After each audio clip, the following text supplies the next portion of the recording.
नमस्कार दोस्तों, कैसे हो आप लोग। आशा करता हूँ आप सभी अच्छे नहीं बल्कि बहुत अच्छे होंगे। तो दोस्तों स्वागत है आपका आज के हमारे इस नए वीडियो में। ये वीडियो बहुत इंपॉर्टेंट है मॉक अप राउंड के लिए। तो बहुत सारे स्टूडेंट हैं जिनको अभी तक कोई कॉलेज नहीं मिला है, तो ये आपके पास लास्ट चांस है कॉलेज लेने का। तो आपसे रिक्वेस्ट रहेगी कि इस वीडियो को शुरू से लेकर अंत तक देखना, है ना।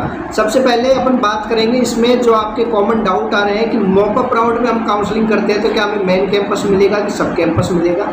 और लास्ट में आपको वो गलतियां बताऊंगा जो स्टूडेंट करते हैं और उनकी वजह से उनका सिलेक्शन नहीं होता है, तो वो ज़रूर आप सुनना। आपको ये गलती बिल्कुल नहीं करनी है जो मैं आपको इस वीडियो में बताने वाला हूँ, ठीक है। और एक स्पेशली जिनके डॉक्यूमेंट रिजेक्ट हो गए थे, आपका कोई दोस्त हो, कोई जानकार हो जिसका किसी यूनिवर्सिटी ने डॉक्यूमेंट रिजेक्ट कर दिया हो, तो उसको ज़रूर आप ये इन्फॉर्म कर दें कि उसका चॉइस फिलिंग हो रहा है। वो चॉइस फिलिंग कर सकता है, क्योंकि मॉकअप राउंड के जो रूल थे उसमें दिया हुआ था कि एक बार यूनिवर्सिटी ने आपके डॉक्यूमेंट रिजेक्ट कर दिए तो आप आगे काउंसलिंग में पार्टिसिपेट नहीं कर पाओगे।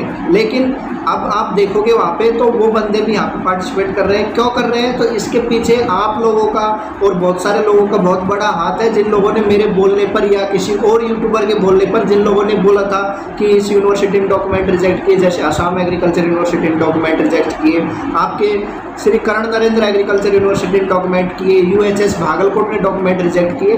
तो वो यूनिवर्सिटी ने डॉक्यूमेंट रिजेक्ट करने के बाद में जैसा हम लोगों ने बोला था स्टूडेंटों से कि आप आईसीआर को मेल कीजिए, तो तब तो उसका कोई उन्होंने रिप्लाई नहीं दिया। लेकिन कहीं ना कहीं उन्होंने उन मेल का एक्शन लिया है, और जो स्टूडेंट सच में काबिल थे लेकिन आईसीआर की गलती की वजह से, यूनिवर्सिटी की गलती की वजह से वो यूनिवर्सिटी में फंस गए थे, उनके डॉक्यूमेंट्स रिजेक्ट हो गए थे, तो उनको फिर से मौका दिया है ना। यहाँ पे मैं बिल्कुल ये नहीं बोल रहा है कि इसका पूरा क्रेडिट मेरे को जाता है, मेरे को बिल्कुल इसका कोई क्रेडिट नहीं जाता भाई, क्योंकि एक मेल से कुछ नहीं होता। आप लोगों का सहयोग था और भी यूट्यूबरों का सहयोग था, तो उससे कहीं ना कहीं ये संभव हुआ है, ठीक है। तो ये आपके लिए बहुत इंपॉर्टेंट है। जिन लोगों के डॉक्यूमेंट रिजेक्ट हो चुके हैं आप आपकी चॉइस फिलिंग कर सकते हो, ठीक है। अब लास्ट टाइम बचा है, लास्ट चांस है आपके पास, तो चॉइस फिलिंग किस तरह से करना चाहिए उसके बारे में बात करेंगे, है ना। और रैंक ज़्यादा होने पर क्या करना है, रैंक कम होने पर क्या करना है, वो भी मैं जानकारी दूंगा। सबसे पहले बात कर लेते हैं मॉक अप राउंड में कौन सा कॉलेज मिलता है, सब कैंपस मिलता है या मेन कैंपस मिलता है। तो मैं आपको एक बात बिल्कुल क्लियर कर दूं कि जो आपकी वैकेंट सीट है ना, वो लास्ट के जब आपका 4th राउंड का अलॉटमेंट हुआ था उससे पहले तक सीट विड्रॉल करना था। लेकिन आईसीआर ने 4th राउंड के अलॉटमेंट के बाद में भी वहाँ पे आपके सीट विड्रॉल करने का ऑप्शन रखा, और जिन लोगों ने सीट विड्रॉल किया तो काफ़ी लोग वहाँ पे ऐसे भी होंगे कि जिनको मेन कैंपस मिला उन्होंने सीट विड्रॉल किया, काफ़ी लोग ऐसे भी होंगे सब कैंपस से मिला उन्होंने सीट विड्रॉल किया।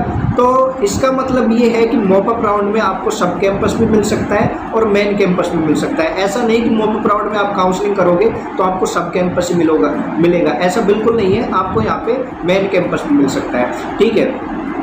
अब लास्ट टाइम पे चॉइस फिलिंग किस तरह से करना चाहिए, देखो मैंने कल ही आपसे बोला था कि अगर आपको चॉइस फिलिंग करने में परेशानी आ रही है तो आप हमारे आईसीआर काउंसलिंग हेल्प प्रोग्राम को ज्वाइन कर सकते हो। उसका डिटेल मैं आपको अब भी दे रहा हूँ, अब भी आप ज्वाइन कर सकते हो। लेकिन यार आप लास्ट में जब कल इतने सारे लोग एक साथ, जैसे पिछली बार भी सेम कंडीशन हुआ था मेरे साथ में, लास्ट टाइम में 10-20 लोगों ने बार बार मैसेज किया कि भैया मेरा हेल्प कर दो, मेरी चॉइस फिलिंग को एडिट कर दो। तो यार लास्ट टाइम में मैं सबका एक साथ नहीं कर पाऊंगा, इसलिए मैं आपसे बोल रहा हूँ जो लोग चाहते हैं कि मैं उनकी हेल्प करूँ वो जल्दी से मेरे से संपर्क करके अपना चॉइस फिलिंग करवा सकते हो, ठीक है। कोई ज़्यादा चार्ज यहाँ पे मैंने रखा नहीं है कि आपसे मैं यहाँ पे 1000 रुपये 2000 रुपये ले रहा हूँ, एकदम कंप्यूटर चार्ज और कुछ थोड़ा बहुत आप सोच सकते हो कि इतना तो आप दे सकते हो, ठीक है। आपके 4 साल सिक्योर यहाँ पे हो रहे हैं, तो ये 300-400 रुपये आपके लिए कोई बड़ी बात नहीं है, ठीक है।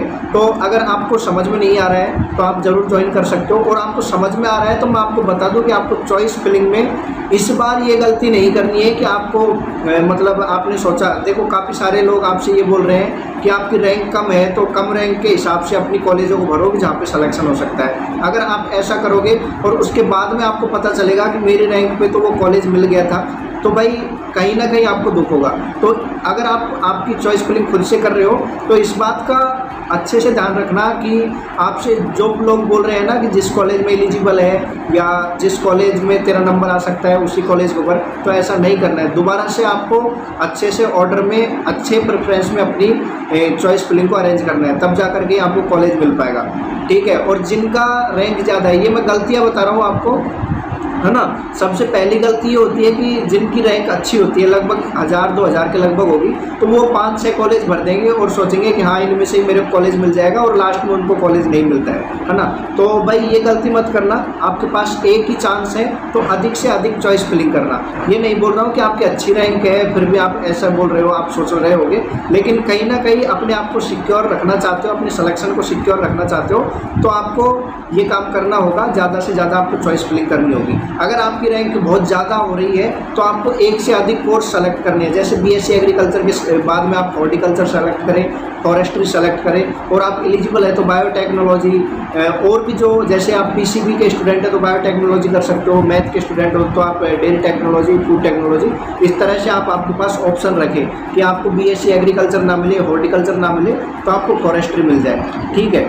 अब उसके बाद में एक चीज़ स्पेशली ध्यान रखनी है, एलिजिबिलिटी का आपको स्पेशल ध्यान रखना है। देखो पीसीबी वालों को कोई दिक्कत नहीं है, लेकिन पीसीबी वालों को दिक्कत वहाँ पे आएगी अगर आप एग्रीकल्चर इंजीनियरिंग के कोर्स भर देते हो बिगर देखे कि ये कोर्स हमारे सामने आ रहा है हम इसको भर देते हैं, तो अगर आप ऐसा करोगे तो हो सकता है आपका एडमिशन अटक जाए, और लास्ट टाइम है अब आपका एडमिशन कोई यूनिवर्सिटी कैंसिल कर देती है तो दोबारा आपको मौका नहीं मिलेगा, ठीक है। तो सबसे पहले आपको एलिजिबिलिटी का ध्यान रखना है। एबीसी ग्रुप वाले स्पेशली ध्यान दें, आपको असम एग्रीकल्चर यूनिवर्सिटी और नागालैंड यूनिवर्सिटी ये बिल्कुल फिल नहीं करनी है, ठीक है। और उसके अलावा जो उत्तर प्रदेश और एमपी के स्टूडेंट हैं जिनके AGR 123 चलता है, तो वो लोग ये 2 यूनिवर्सिटियों को तो नहीं भरेंगे। उसके अलावा बीकानेर एग्रीकल्चर यूनिवर्सिटी और आपका ये श्री कर्ण नरेंद्र एग्रीकल्चर यूनिवर्सिटी, ये 2 यूनिवर्सिटियों को नहीं भरना है क्योंकि ये यूनिवर्सिटी भी आपका एडमिशन नहीं लेगी।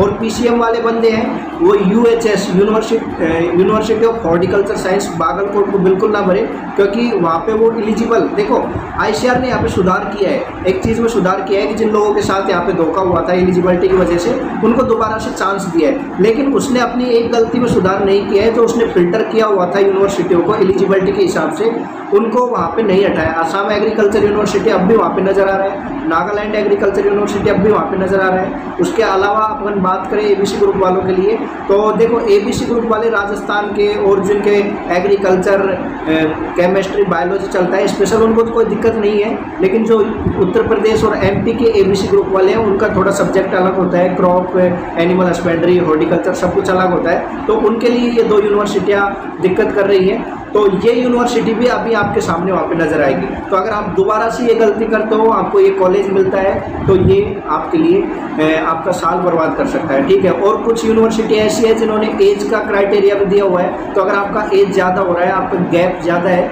तो आप उस एज क्राइटेरिया को ध्यान में रखते हुए चॉइस फिलिंग करें। तो इस तरह से अगर आप आपकी चॉइस फिलिंग करोगे, ज़्यादा से ज़्यादा कॉलेज भरोगे, तो आपको कहीं ना कहीं कॉलेज ज़रूर मिल जाएगा। और अगर आपको अब भी भरोसा नहीं हो रहा है, तो मैं आपसे फिर बोल रहा हूँ कि 200-300 रुपये कोई ज़्यादा बड़ी बात नहीं है, तो आप हमारा ये ICR counselling help programme join करके आप संपर्क कर सकते हो। अब तक मैं लगभग 15+ लोगों की सुबह से अब तक मैं कर चुका हूँ काउंसलिंग, चॉइस फिलिंग कर चुका हूँ। तो आप भी अगर अपना 4 साल सिक्योर करना चाहते हो तो यार मैं तो बोलूँगा कि एक बार आप मेरे को मैसेज ज़रूर करना, मैं आपकी ज़रूर हेल्प करूँगा, ठीक है। तो आशा करता हूँ आपको सारी जानकारी पसंद आ गई होगी। फिर भी अगर आपके मन में कोई डाउट रहता है तो आप कमेंट बॉक्स में पूछ सकते हो। मैं आपकी अगर ऐसा लगेगा कि हाँ इसका रिप्लाई देना ज़रूरी है तो मैं आपका रिप्लाई ज़रूर दूंगा। लेकिन अगर आप ऐसे मैसेज करोगे कि मेरे को कौन सा कॉलेज मिलेगा, मेरे को कॉलेज नहीं मिलेगा, मिलेगा कि नहीं मिलेगा, तो ऐसा उन मैसेजों का कोई मतलब नहीं है अब करने का, ठीक है। तो आशा करता हूँ ये वीडियो पसंद आया होगा। अगर ये वीडियो पसंद आए तो इस वीडियो को लाइक कर देना, चैनल को सब्सक्राइब कर देना। मिलता हूँ नई वीडियो में नई जानकारी के साथ। आपने हमारा पूरा वीडियो देखा, आपका हृदय की गहराई से प्रेम पूर्वक बहुत बहुत धन्यवाद। Thanks for watching.